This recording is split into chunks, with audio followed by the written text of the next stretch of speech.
Hey, welcome to this video. What I'm sitting in is a 1988 Ford Ranger, very basic truck. This was actually my grandfather's truck that he bought new in '88, and I really haven't had a chance to start it yet because the problem is the key keeps getting caught in the ignition. So the way this works is the ignition is in the cylinder. When you turn the key, it actually slides this little rod forward, and this is in this ignition switch. So when that rod slides forward, it moves this ignition switch forward and allows the car to start. But there's something that's malfunctioning in it. When you turn the key so far, it basically clicks back and the key gets stuck in the ignition. So I'm going to basically take this whole part of this off and see if I can figure out what it is. It could be that it's just this. Maybe it's worn down too far. I don't think that that's what it is. I think there's something broken inside that mechanism. But in order to do that, I've unbolted a lot of it, but in order to do it, I have to take the steering wheel off. And I went to the local parts store. It was an Advanced Auto, and they have a steering wheel puller, but it didn't fit this one. And so let me show you how that steering wheel puller is supposed to work.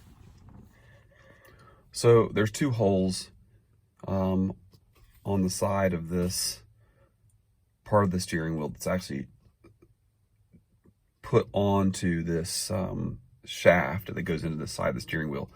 It looks like you could just pull it out, but you can't. It's on there pretty good. It's supposed to be that way. So basically the way the steering wheel puller works is you put the two bolts that come in through this, and there's a bar, and then there's a bolt that goes through the middle. You would actually put the bolt that goes here back on it. And as you screw that bolt in and it pushes on that bolt head, it pulls the steering wheel off. But the problem is the one that I borrowed from the parts store is too wide. These don't line up. So I'm going to make my own. So one of the first things I had to do was get a bolt that actually fits, and this is one that fits. And so then after I do that, I'm going to measure how far it is, and I've got a piece of 1-inch steel tube that I'll drill holes through to use as a steering wheel puller. So I've got to get the steering wheel off before I can do anything else. Okay, so I took the 1-inch tube steel that I had, drilled holes in it for the side screws, a hole for the middle screw, and then I just welded a nut on the other side. So as I screw this in, it should push on this bolt and pull the steering wheel off. I'm hoping that it's threaded on there enough to be able to do that, but let's wait and see.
I think that might have popped it off.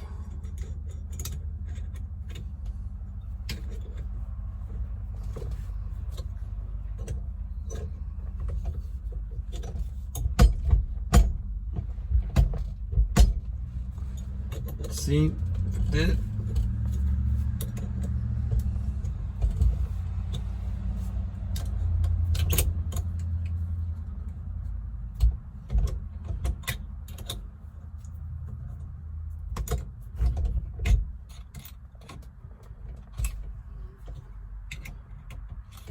used a socket on this, it would have been gone a lot faster.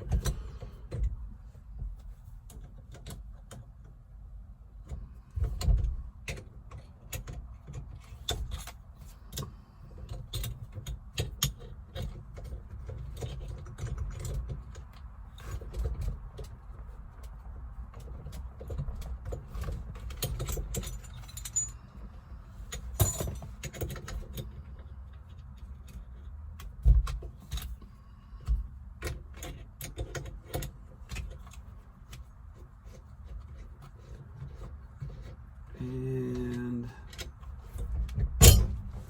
there you go. It's off. So I did some research and I have this theory that there's something in here, this mechanism, that's not working correctly. So there's two things in there. Well, actually there's a gear. There's like a little gear inside there, and I pulled it out. I'll show you that more in a second. But to take that out, there's two other things in there. There's this little flat washer that you have to kind of spin around in order to get it to line up and come out. But before you do that, there's this little plastic piece. And to get that out, I basically just used a tool like this that has a little hook in there that you can just kind of reach in and get behind it and pull it out. I used that, and I used this end too. So I pulled this piece out, I spun this around and pulled it out, all to get to this gear, because I found a piece inside that lock housing that looked like it had broken off, and sure enough, this little gear right here has a tooth on the end that's broken. And so it seems minor, and it seems kind of ridiculous that it would be causing the problem, but I'm gonna research online, see if I can find a replacement part for it before I put this thing back together, because that actually could be the problem. So after I pulled all that apart and I kind of readjusted it and lined everything up, I went ahead and replaced the actuator rod because I felt like the teeth on it were worn down, and I think that was contributing to the problem. And I did get a new ignition switch. They get stiff over time, and that makes it even harder for the key to actually turn, and so I replaced those two things. And after I did that, honestly, it works great. The key will turn and it'll come back out. The truck will turn over, and I experimented around with it and sprayed starter fluid in it, and it would pop over and start. As long as I was spraying fluid in there, it would continue to run. So I think there's a fuel problem.